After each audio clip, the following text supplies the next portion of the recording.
What if the doctor's office and hospital worked like a restaurant where you knew how much everything cost before you put in an order? What if Boulder's gun ban is completely illegal? Or what if gun rights groups use the same rule to end gun control?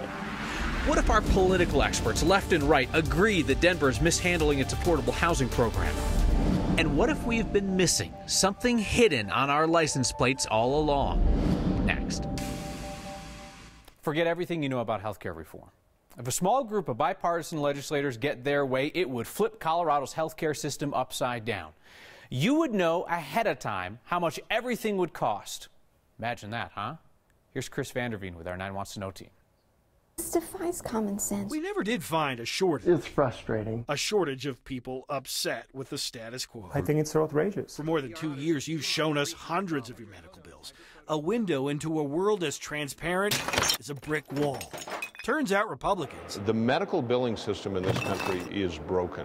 And Democrats. People complain about this all the time. I've heard from you as well. Healthcare is the only thing I know of that when you purchase it, you don't know what it's going to cost. State Representative Susan Beckman, a Republican, has joined with Mike Foote, a Democrat, Kevin Lundberg, a Republican, and Irene Aguilar, a Democrat, to sponsor a bill that is basically the byproduct of a non-legislator's anger and curiosity. In this particular case, yeah, I think we need a revolution. Die-hard watchers of our Show Us Your Bill series might recognize David Silverstein. I'm David Silverstein. Last year, the businessman made national headlines simply by telling patients. That's it. Deny payment. No negotiation, no middle ground. Either we're going to get answers to our questions or the bill's not going to get paid. Telling them not to pay their bills. At least not until the providers provided more information as to how they arrived at their charges in the first place. 1 year later, he's back. And so we're trying to build a healthcare system we can trust. We don't trust the healthcare system right now. This piece of legislation would do what to date has been unimaginable. Force providers and pharmaceutical companies to post their charges. All of them. People ought to know, what's it going to cost? What am I going to end up having to pay? This much for a CAT scan, this much for an x-ray, this much for a level 3 visit to an ER, this much for a level 5. And perhaps most importantly, it would also force insurance companies to share all of their negotiated rates, i.e. the amount an insured patient would have to pay. What this bill is attempting to do is to address the entire system so it's transparent across the board. So much so that if passed in Colorado, healthcare would start to resemble a grocery store with prices listed everywhere. Silverstein believes, much like with groceries, competition would follow.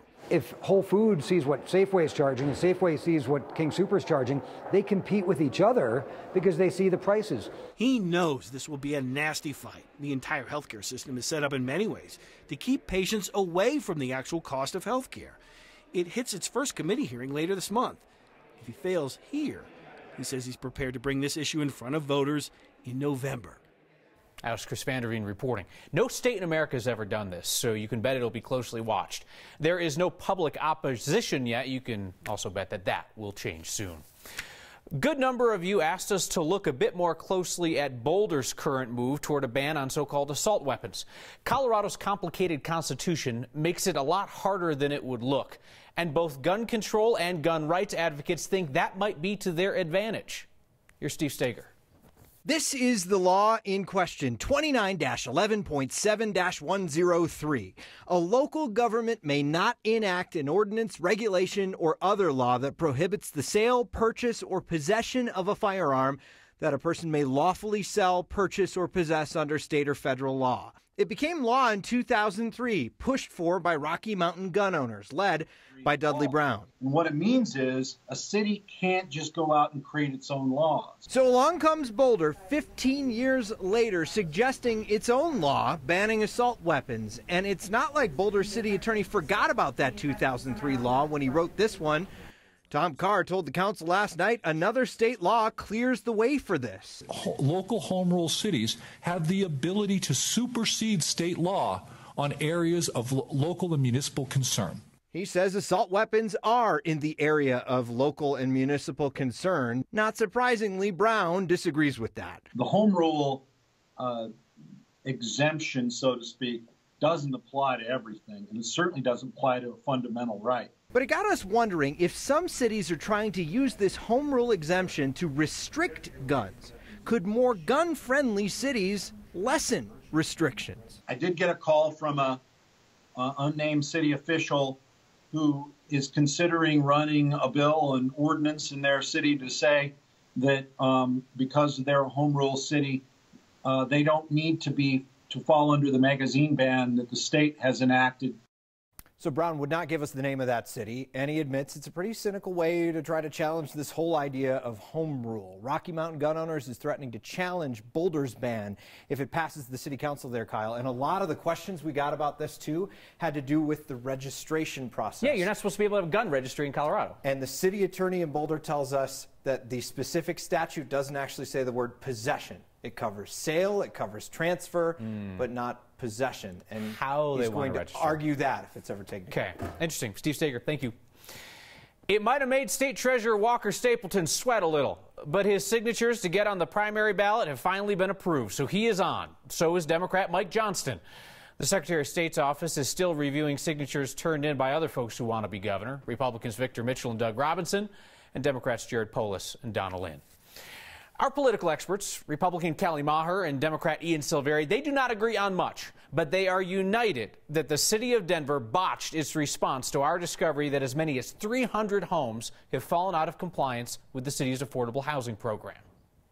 Affordable housing programs are absolutely necessary in a state like Colorado that's experienced as much growth as we have, in a city like Denver that's experienced just explosive growth over the last decade, basically. So I think that this is a laudable goal. However, in order to make sure that these programs continue and they stay for the life of the home, there needs to be oversight, there needs to be checks and balances. I, for the life of me, don't understand why the city hasn't tried some kind of creative solutions. Like, I don't think they should be seizing property, but if they're kicking people out of their houses, they can talk about eminent domain. They can try and see if they can compensate these homeowners for the amount of value that their homes have lost. To kick people out on the street or to force them to sell at a loss because of an error the city made, quite frankly, I don't think is the right thing to do. This is a case where people are going to be made homeless or they're going to lose equity, and it's essentially been stolen from them by virtue of a mismanaged government program.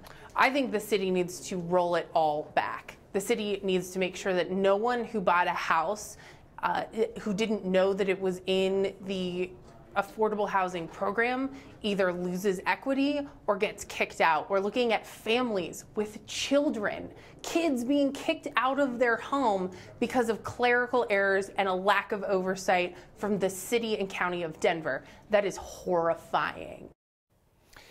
Rockies' home snow opener today. Delay for the rain, the snow, and then the Braves unloaded in the first inning. 4 runs then, holding an 8-4 lead last time I checked.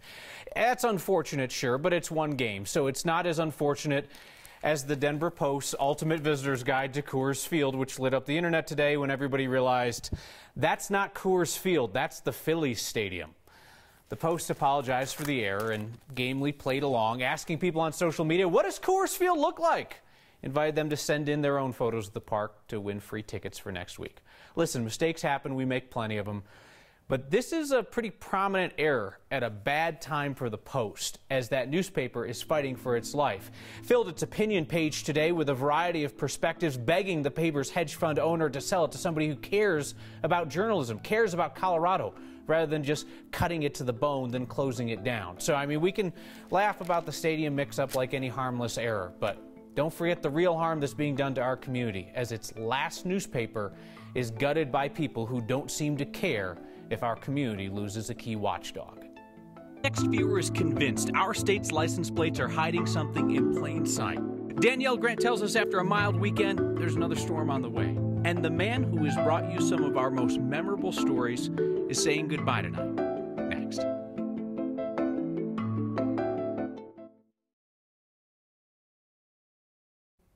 Our boys of summer playing in some pretty ruthless winter weather. That strong cold front pushed through early this morning, delivering some snowfall here in the city. For now, a brief little lull, but it still is going across the foothills, through Boulder, northern Colorado, across the eastern plains, through Ray and Burlington. Kind of tricky travel along I-70. Tonight, we'll watch for a few flurries, but snow winding down around 10 p.m. Overnight lows in the teens and 20s for eastern Colorado, with 30s mainly up in the mountains. By 8 o'clock tonight, still some lingering showers around town, up through the foothills and into the high country, but then tomorrow morning arrives and there's that sunshine. briefly because another storm system is on the heels of this one. It pushes in across the western slope, delivering some rain and some snowfall to the high country. It's around 5 o'clock or so. The clouds pushing in here to Denver, and then by 8, 9 o'clock, rain showers. The storm system coming in from California, fairly mild. So we're just looking at rain showers here in the city overnight Saturday into Sunday morning. Temperatures on tap tomorrow back to the upper 50s. Overall, good chunk of your day. Nice and fine. We'll be at about upper 50s here in Denver. A little cooler for the eastern plains and still nice out to the west. Your 7-day forecast showing a slight little warm up on Sunday with those early morning showers, some afternoon clearing, a little dip on Monday, and then look at that, Kyle, close to 80 degrees by the end of next week. Aha, I like that. Like I like the purple. That's what I'm talking about. Thank you, Dee Grant. We have met some exceptional people here over the last year and a half because of an exceptional person who's leaving our team today. Cody Broadway, who brought his documentary-style stories here to Next, is leaving to go back to his hometown in Texas. He's going to become a news director in our company. We know that you join in wishing Cody, his wife Cassandra, and boys Kane and Corbin all the best. And we will remember together some of the Coloradans that we have met through Cody's lens. Hello, good partners. Going on there, partners. Did your mama her team? I got mom. I got family. Cute. Yeah, that's good. There'll be someone that comes up, not even comes up, but just comment, oh, look, there was that little person. So I'm like, I have a name, you know? So while, yes, little people is the correct term to use, the vast majority of people would probably tell you, just call us by, you know, our names. I'm Jonathan, and I'm a person who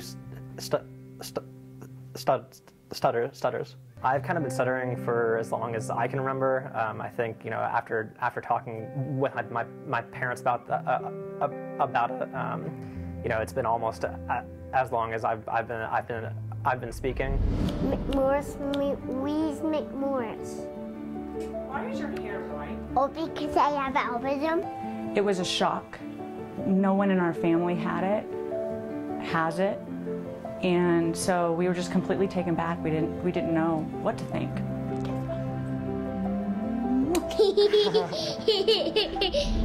The ER doctor came in and sat on the bed and said, "Hon, you have stage 4 cancer." And they started chemo right away. I'll always remember her for who she is.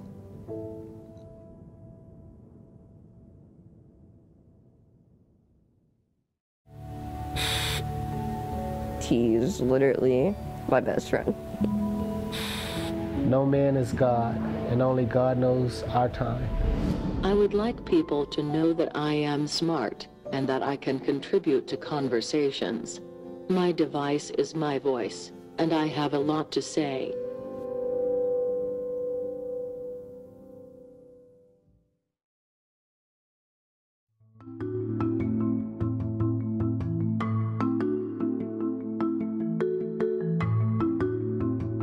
We return to our unsuccessful quest to find the proper pronunciation of this place in Boulder County by bringing in someone who can set us straight. And an opening day edition of your good news. My good news is we got a babysitter and we're here at opening day. The headlines of your life, next.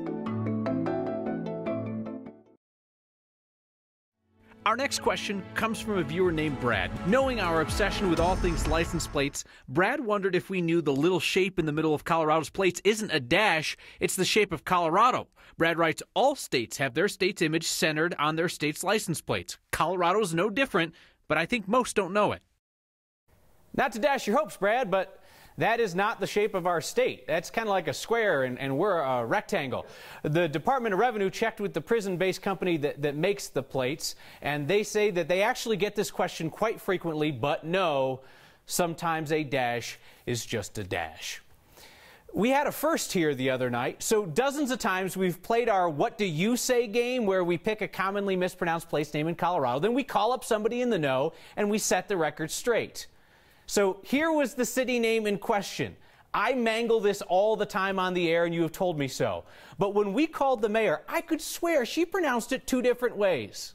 She named the city after her late husband, who had passed away several years earlier, and his name was Lafayette. So if someone comes up and asks you that question, how do you say it? I say Lafayette. Hold on now. Let's hear that one more time. And his name was Lafayette. I said Lafayette. So joining us live to settle this once and for all, give it up for the mayor of Lafayette. Christine Berg. How about that? I've been practicing all day. Lafayette. Lafayette. Lafayette. Confident. I can go with that on TV. I think we just did. So you're right. We did just go with that. You have a wonderful city, by the way. Thank you. I love the fried chicken at the Post, and I love that IPA at Odd 13. Brought you some beer. Odd 13. We have a new water park that's opening up, too. Everyone's welcome. How about It's a great city. Come and visit us for a good time in public art and a really great, she's selling it. exciting mayor. Hard. Yeah. Lafayette sounds very nice. Hey, our favorite segment of the week, Your Good News, is next, and more on Lafayette.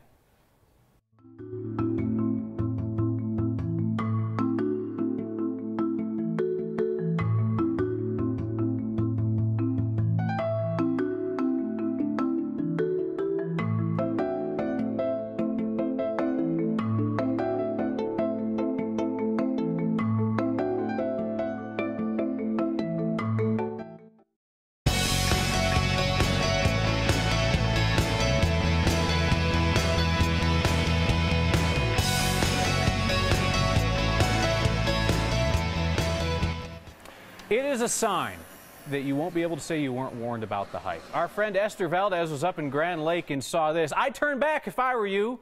Send us the signs that you think the rest of Colorado should see. See, that is a friendly warning. I would obey that. Email next at 9news.com or get our attention with the hashtag HeyNext. The most Colorado thing we saw today is a friend of this program, our sports guy, Aaron Matus, who may have over-prepared for the elements at Coors Field. Is it possible to over-prepare for snow? Probably not. It's all just layers, right? But Aaron, you can take them off when you don't need them. And I'm pretty sure that the ski goggles are a bit much. Coors Field is also where our photojournalist Tom Cole collected your good news to end the week. Rockies fans, a few reminders before you enter Coors Field. The main Rockies ticket on My good news is I can spend opening day with all my best friends. Yeah. We're not working today. Woo! Go Rockies! Go Rockies! The good news for today is it's opening day, and it doesn't matter how cold it is.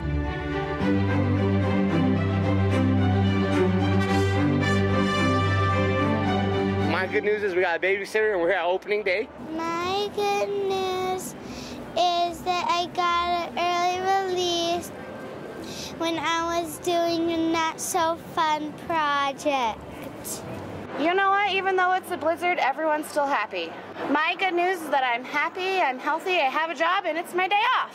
My good news is I just adopted a Great Dane. I love him. Gonna give him a great home, but that's my great news. My good news is in about a month, I'll be getting married, and about 2 weeks after that, I'll be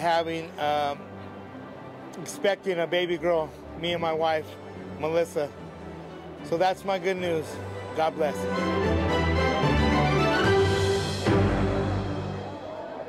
Back with Mayor Christine Berg of Lafayette. I think you did it. Lafayette, nailed it. All right, start us with feedback. Yes, Rachel Danielle Hutchins, it's Lafayette. Of course, she writes, I said it over and over to decide, so it doesn't feel like a real word anymore. Haha. Do not mess with people, Rachel. Kill you, girl. Lafayette, we learned something today. Lafayette. Yes, indeed. Amy Dixon write-ins says, Kyle, thank you. You nailed it about the Denver Post. Appreciate you speaking up and speaking out. Doesn't matter that they're a competitor.